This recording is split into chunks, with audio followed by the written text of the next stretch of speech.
Hi, Aries. Welcome to Higher Source Tarot for your As the Veil Grows Thin Tarot and Oracle reading. This is a reading for all Aries, Sun, Moon, Rising, and Venus.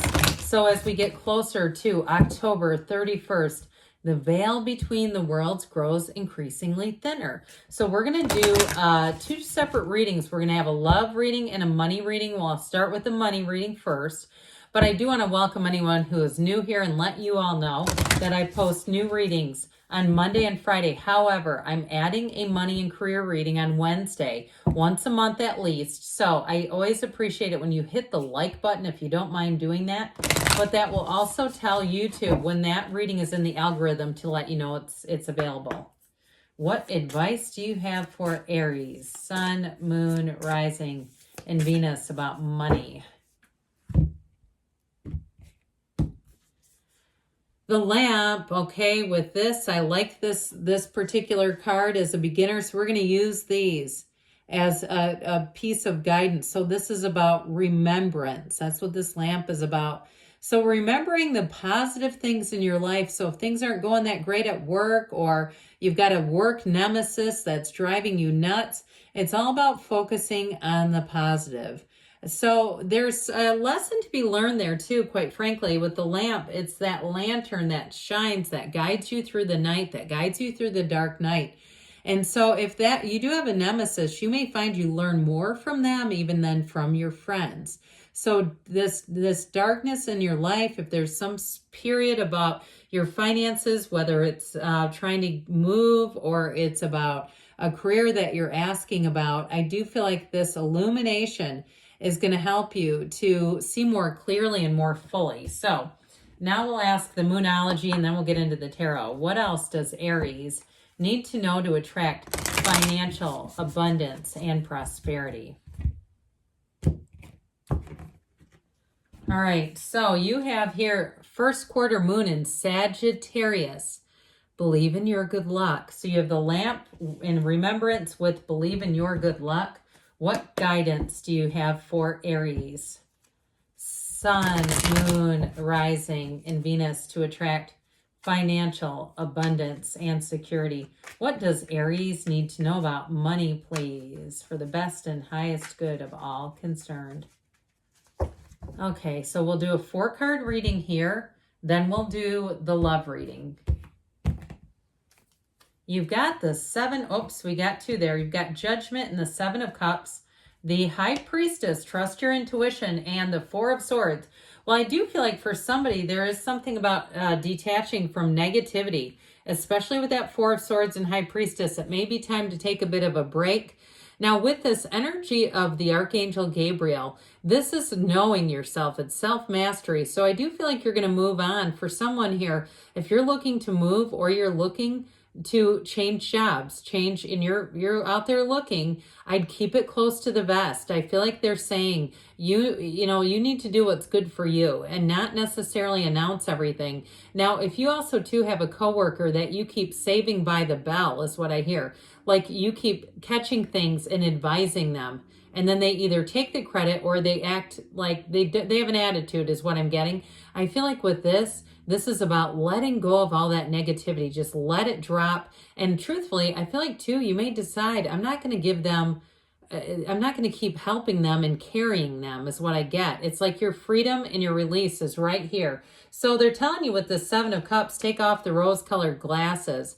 If something too, there may be more behind the scenes than you realize with a work situation or a living situation.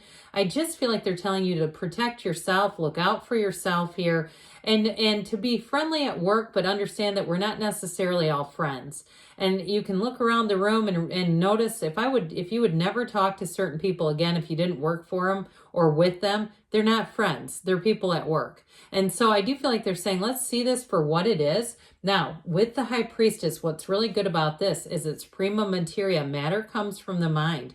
So I do feel like you may get an offer. You may have emails that start coming in that seem random. Like, how are these recruiters finding me? How are they getting my personal email and access to me? while they're doing it. They're doing their research because they want to give you an offer. Now, for others of you, if you're looking to do something on your own, she likes to work in solitude. She does better. She's more of a, people always say the type A and type B personality. She's more of a C. She's analytical, accurate, and she does prefer to work alone. So those of you that are trying to move out and do your own thing, I feel like they're saying keep going, keep building it up. Don't necessarily tell everyone that you work with or people around you who might bring in negativity, because you have, with this high priestess energy, things are just about to take flight. And so your advice, again, is with this Four of Swords is take a break. Don't engage in gossip. Again, don't make any announcements prematurely. And so when you're ready to, that's when you need to if it's a job, put in your notice. If it's, if it's a move that you're making, again, when it's your time to move is what I feel like they're telling you to do there. All right. What advice do you have for Aries? Sun, Moon, Rising, and Venus about love. So we had the lamp the last time.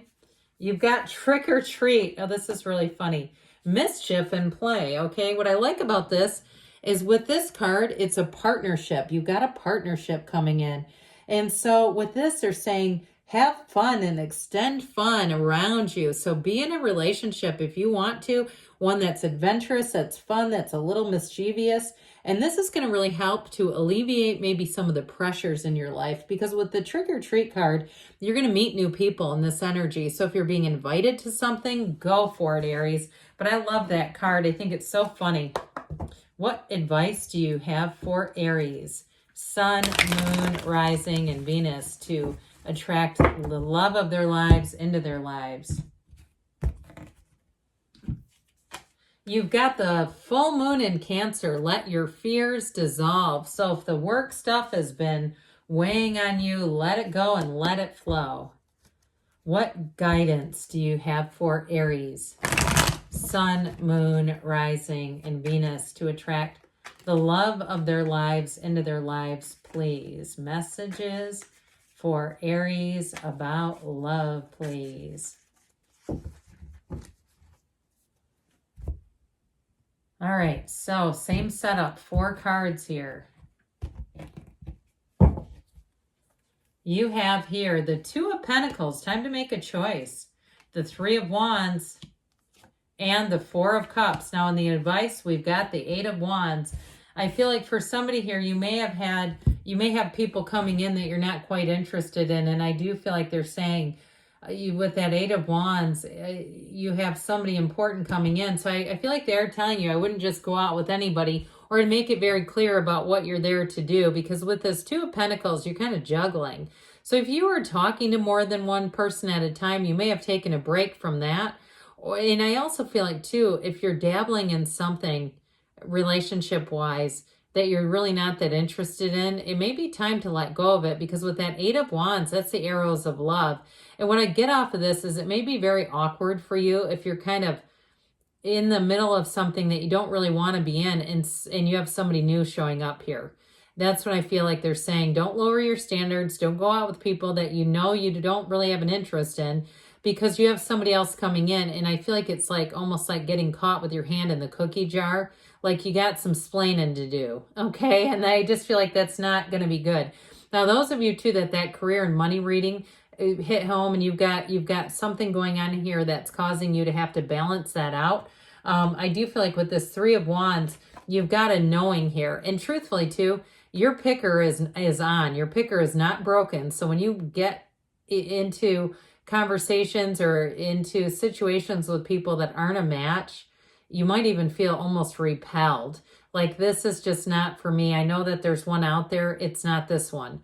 So with this 3 of Wands, things are about to take flight and expand. I also feel like if you need to shore up some other area of your life, once you get that contained or detailed or done or whatever you want to say there, that's when you have the best opportunities to meet somebody. It may be in November. With this 4 of Cups energy, 4s are about stability and order. And so in terms of your love life, again, it may not be the best timing for you right now.